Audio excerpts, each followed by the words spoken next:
Ang kwentong ito ay hango sa totoong buhay. Karanasan ito ng tiyuhin ni Enrico na si Fidel na kilalang may mga manok na natatanging galing sa larangan ng sabong at sa naging kaibigan itong matanda na may kakaibang kakayahan. Taong 1984, Mount Banahaw, Quezon. Simula natin nung kabataan niya bilang namamasukan siya. Itong mga panahon na ito, kasalukuyang namamasukan itong si Fidel sa isang taong nagmamay-ari ng mga manok panabong na lumalaban sa mabibigat na kompetisyon. Ayon sa kanya, dahil sa naging trabaho niya, normal na sa kanya na makakita ng klase-klaseng manok panabong sa lugar. At dahil dito, unti-unti siyang nahuhumaling sa ganong bagay. Magamat nagtrabaho siya sa manukan na yon, may 3 siyang tandang na inalagaan doon. At kahit nagtrabaho lang kasi sila doon, pwede silang mag-alaga. Pero ang ikinainis lang nitong si Fidel sa katiwala ng amo niya, dahil sa tuwing may parokyano itong bibili sa kanila ng mga panlaban, yung mga manok niya ang ginagawa nitong pansanay o pansimbag.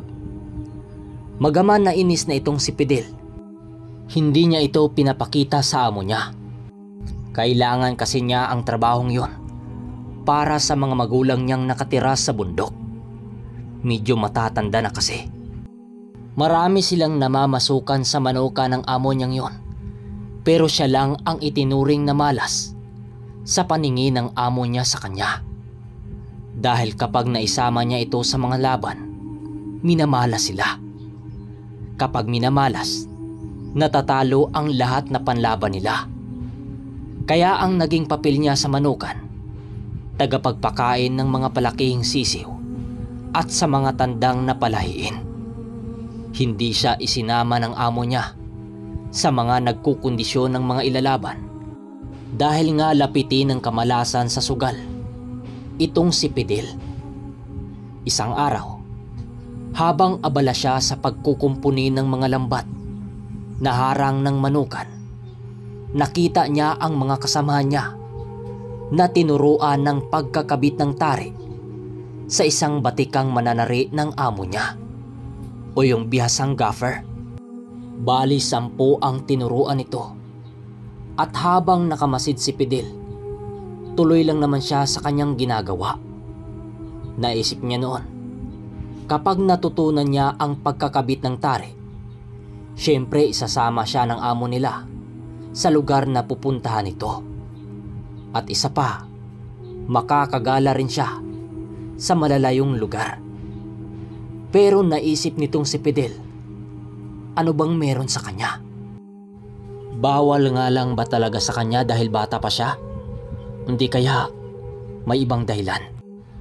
At habang nagmamasid siya sa mga ito, hindi niya napapansing nakamasid lang din pala sa kanya yung katiwala ng amo niya.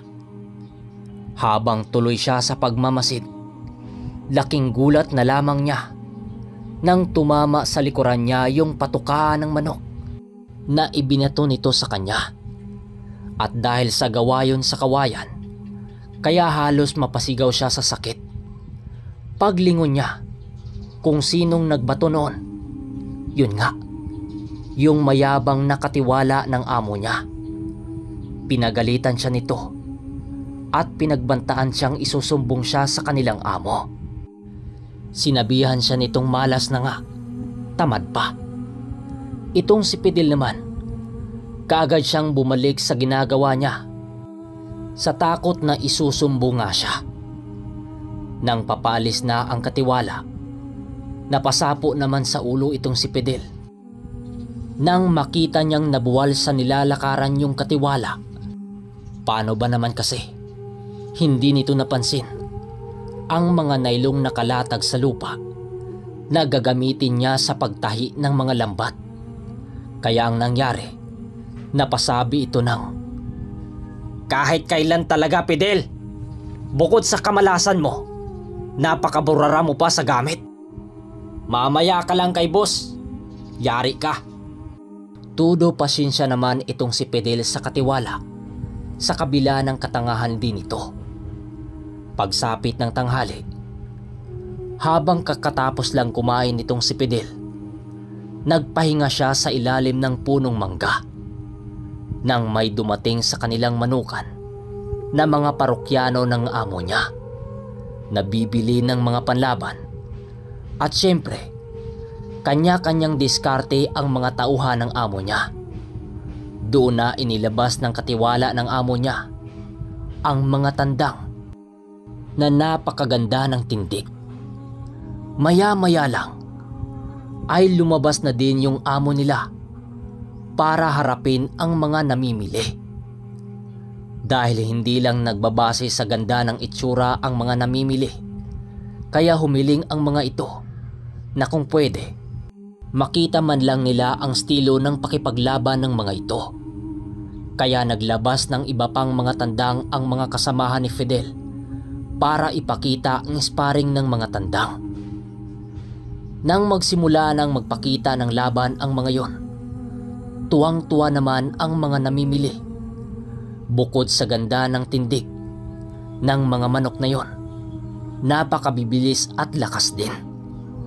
At habang pinapanood ni Fidel ang nagaganap, laking gulat niya nang makita niya ang tatlo sa mga tandang niya na ginawa na namang pansimbag ng katiwala ng amo niya, yung mga alaga niya. Pag-alis ng parokyano nito, agad namang umalis din ang amo niya.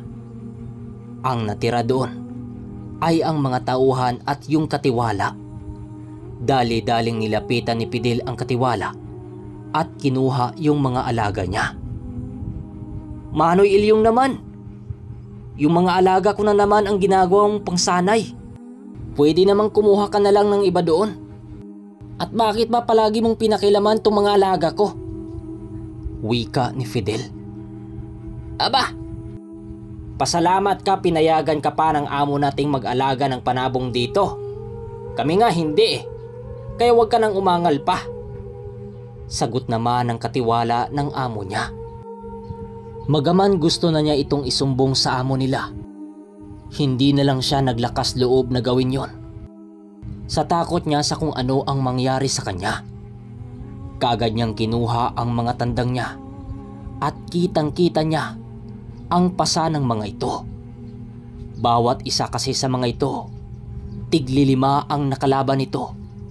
Kaya ang nangyari, bugbog sarado yung alaga ni Fidel.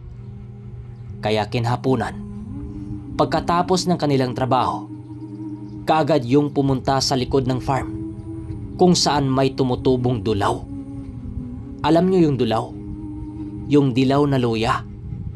Mabisa kasi itong pangtapal sa sugat o pasa ng hayop maging sa tao ay pwede. At habang binubunot niya ang puno ng mga luyang dilaw, lumapit sa kanya yung tagawalis ng manukan na si Mang Kulas. Sa pagkakatanda niya, nasa edad 40 na ito. Fidel! Ano? Pinaglalaruan na naman ba yung mga alaga mo? Sabi ko kasi sa'yo, naiuwi mo na yan sa bundok nyo.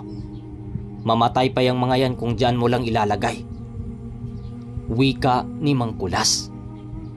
Wala lang namang imik itong si Fidel dahil sa lungkot niyang nadarama.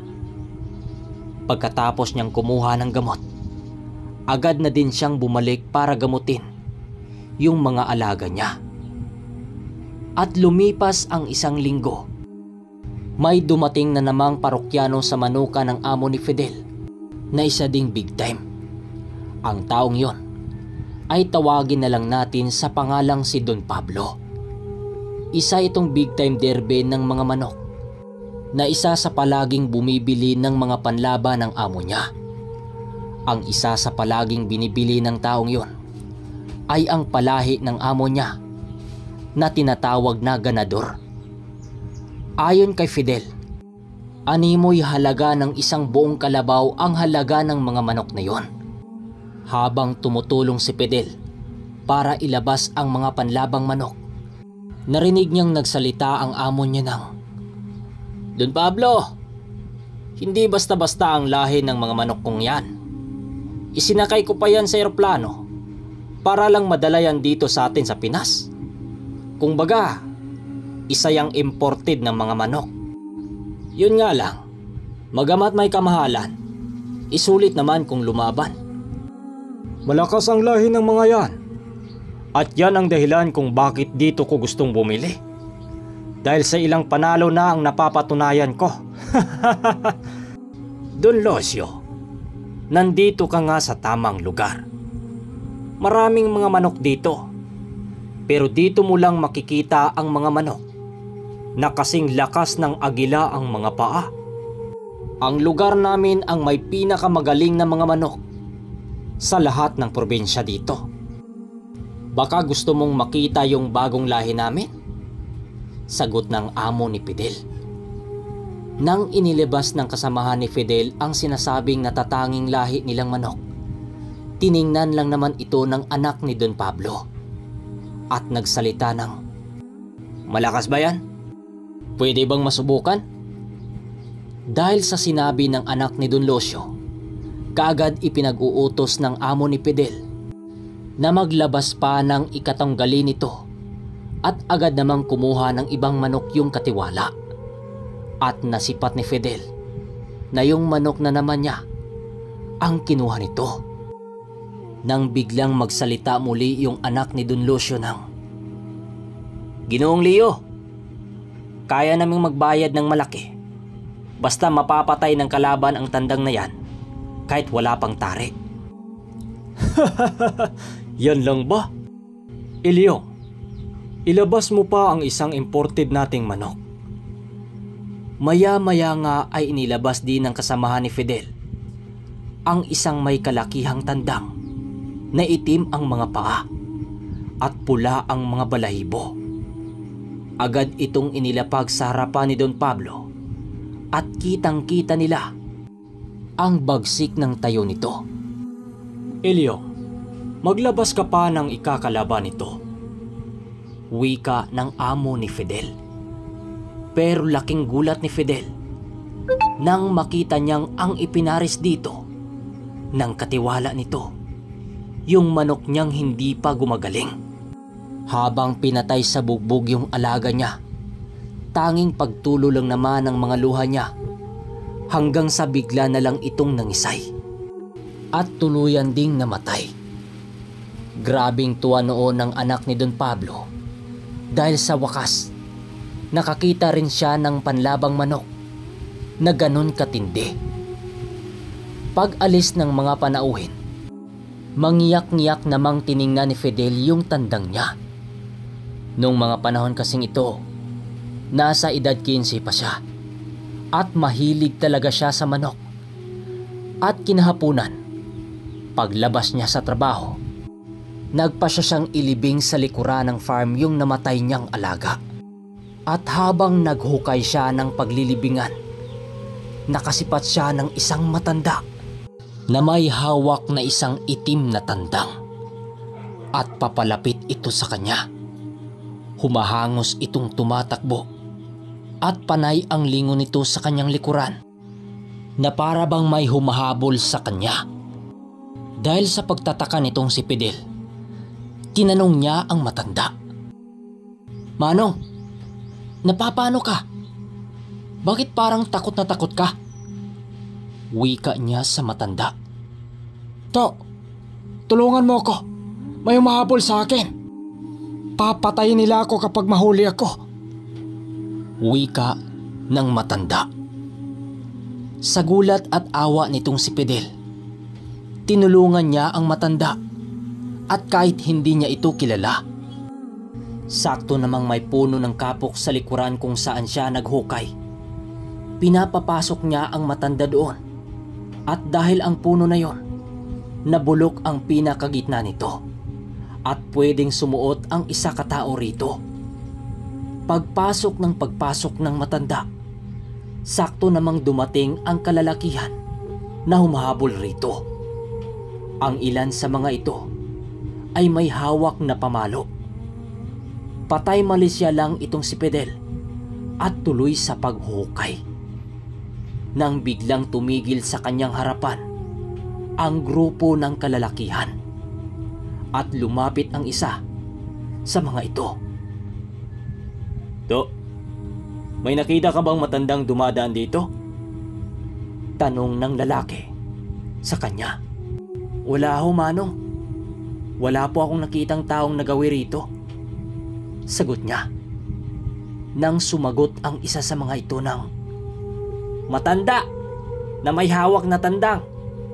Sigurado akong dito yun pumunta." "Ah, ganun ho ba?